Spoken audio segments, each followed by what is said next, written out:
What's going on, Jam fam? So over the weekend, there was a bit of an announcement that actually had some drama tied to it. There was also a patch yesterday, and there was actually a mistake in the shop this morning. So today, I just want to go over all the news that's happened in Brawl Stars over the last couple of days. So we're going to jump over here onto Twitter, as we usually do when we do these news shows, and we're going to kick things off with what happened this morning. And as you can see here, today, Sportmine Cordelious finally hit the shop. It finished its year exclusivity, and they were selling it in the shop. But there was a bit of a mistake. They actually ended up selling this skin for 29 gems rather than 149 gems. Now, I've been told that this mistake has been patched out. The skin is back to 149 gems, but I can't confirm it myself because I actually bought this skin with the Brawl Pass, and I don't have a mini that I can hop on and confirm it, so I'm just going off what I'm being told on Discord. The skin is back to 149 gems. Now, straight up, I usually make excuses for Supercell. I normally explain it away as being like, oh, it was a mistake. They didn't mean for this to happen. You shouldn't be mad that you didn't get the skin. It's just a skin in a video game. Zoom out. There's bigger problems in the world, that type of stuff. I normally make excuses, but I will say you should be concerned about it, the fact that this keeps happening, right? Like, this is not the first time these types of mistakes have made it through. You know, the Mega Box fiasco happened, the Hoot Hoot Shelly fiasco happened, this obviously now, there's a whole bunch of them, and I can't remember them all because it happens too often. Normally it was a joke, now this is a big issue in my opinion. First off, every time this happens, Supercell loses money on it. It's like, clearly they're losing money whenever they're selling this because, you know, this took the skin from being, what, $10 to being $1, which is obviously not what they intended. Clearly this was a mistake. Like, if this was 129 gems, I would believe the sale was supposed to be on purpose, but 29 gems is just ridiculous. So clearly they didn't want that to happen. And then again, back to monetary, like whenever the Mega Box fiasco happened, that was $1,000 value right there. You know, Hoot Hoot Shelly, less people can buy that when that does end up coming back. So clearly this is not intended, and they're losing money every time this happens. But not only the monetary issue, I think the bigger issue is the impact this has on the actual player base as an individual, right? Because people are going to get mad that they didn't get to take advantage of this offer. Again, not that I think that's right. I think it's more concerning for the company on a bigger level. But again, people are going to be mad that they didn't get to take advantage of this. And then after this happens 3, 4, 5, 6 times, they're going to get mad. They're going to think Supercell sucks, and they're going to leave. Right now, that's really not the big of an issue because Brawl Stars is eating. It's the best it's ever been, and people are enjoying the game, right? But how's that going to happen when the player count finally falls back down? Because you can't ride this high forever. Eventually, player counts are going to go down, and eventually, these types of stuffs are going to, like, feel an impact. You know, after you sat through 3 of these mistakes and then the player base is already low and the game kind of starts to get a little stale, you're going to leave, and then it just becomes a bigger issue. You know what I mean? So, like, I would think that Supercell needs to address these types of things very quickly. I can't believe they haven't done it already, that these mistakes keep happening, but there needs to be some kind of accountability. I don't know who's in charge of making these offers live, but they need to take accountability and they need to triple check their work now because they can't keep letting these types of things slip through.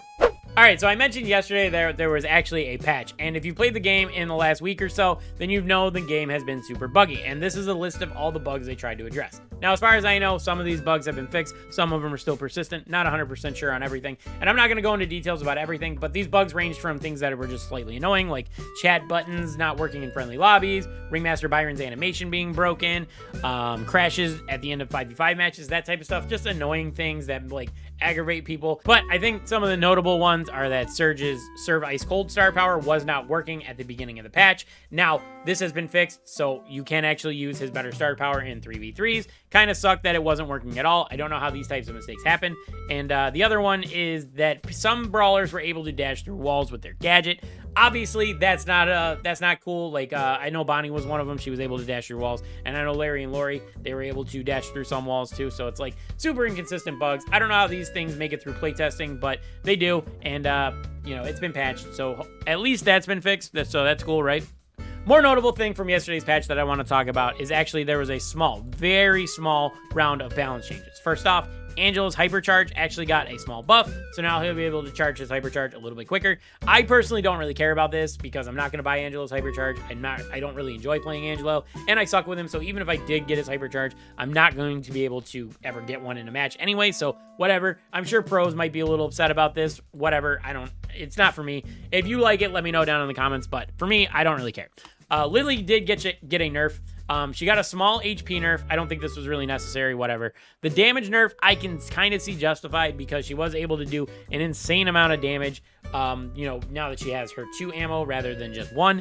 This is actually notable that it actually got nerfed more than this. It's actually down to 1060 or 1040, I believe. It ended up being about an 8% damage nerf.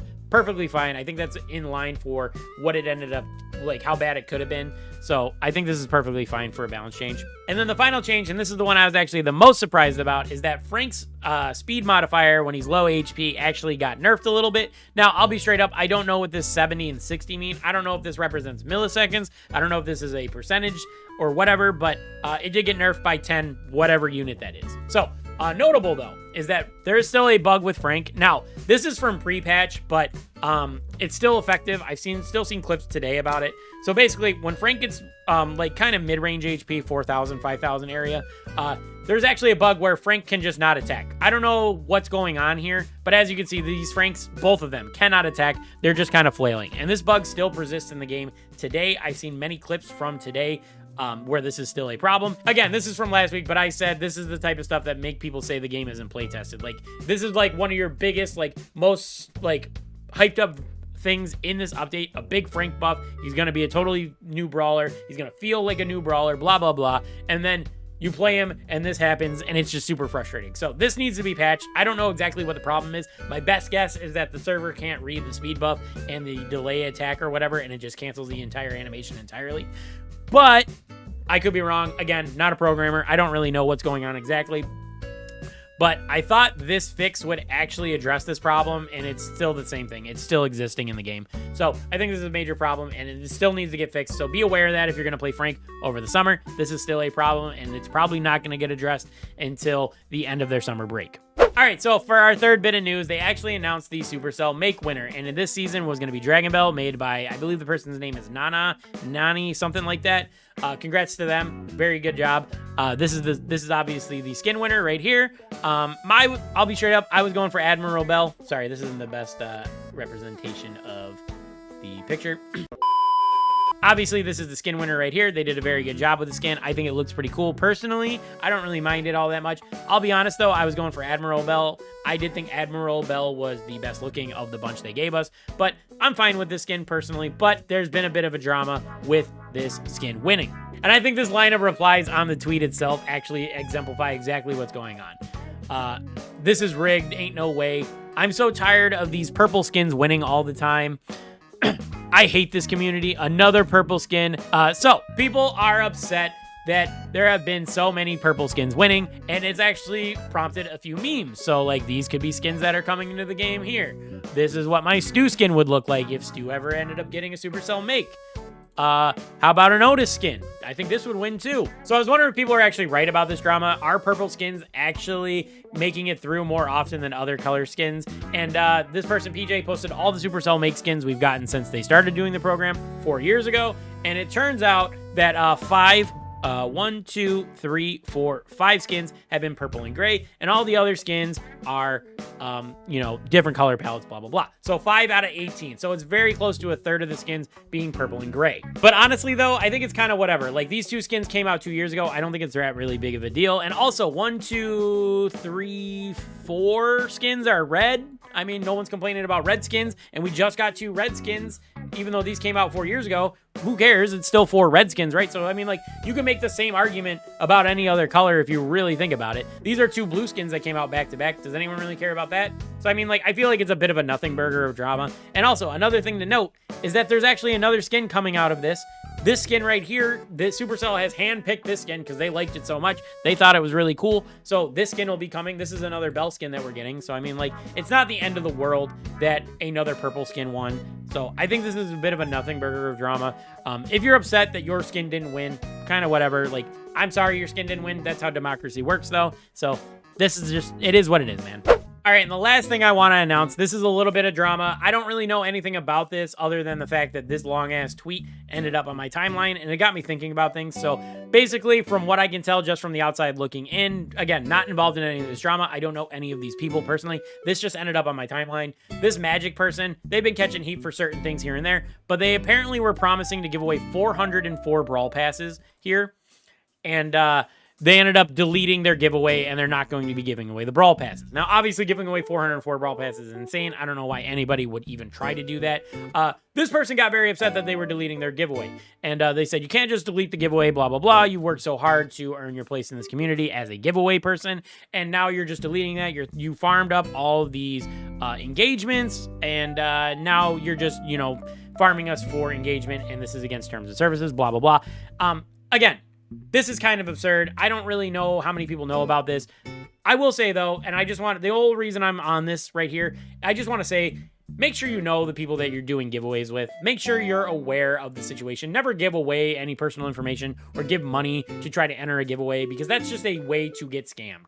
This is a scam, right? So this person, I don't know if it's true or not, but to me, when you see this type of number here, that's a huge, huge red flag that the giveaway is never going to actually happen.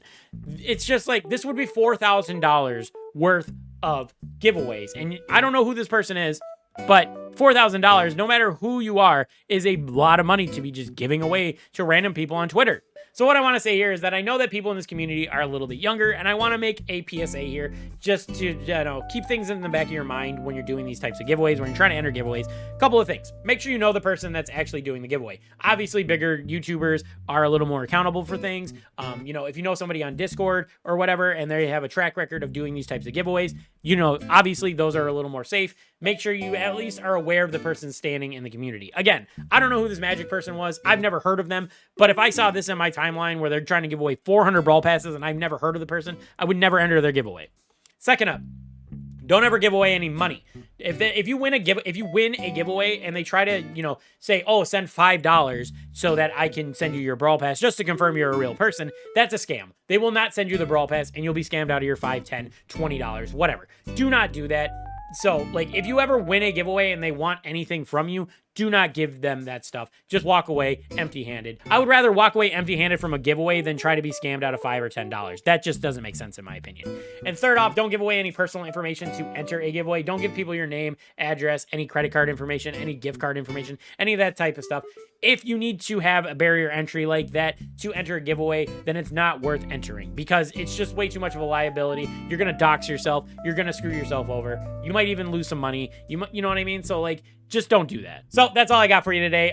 Sorry about the end there. I did get a little soapboxy, but I do feel like this is information and like things that need to be said, whether you know it or not. Just keep it in the back of your mind when you're entering these types of giveaways. Anyway, let me know what you think about the patch. Let me know what you think about all the bugs. Let me know what you think about the skin drama. Anyway, that's going to do it today. Want to thank you guys for watching, and I will catch you guys in the next one. Peace.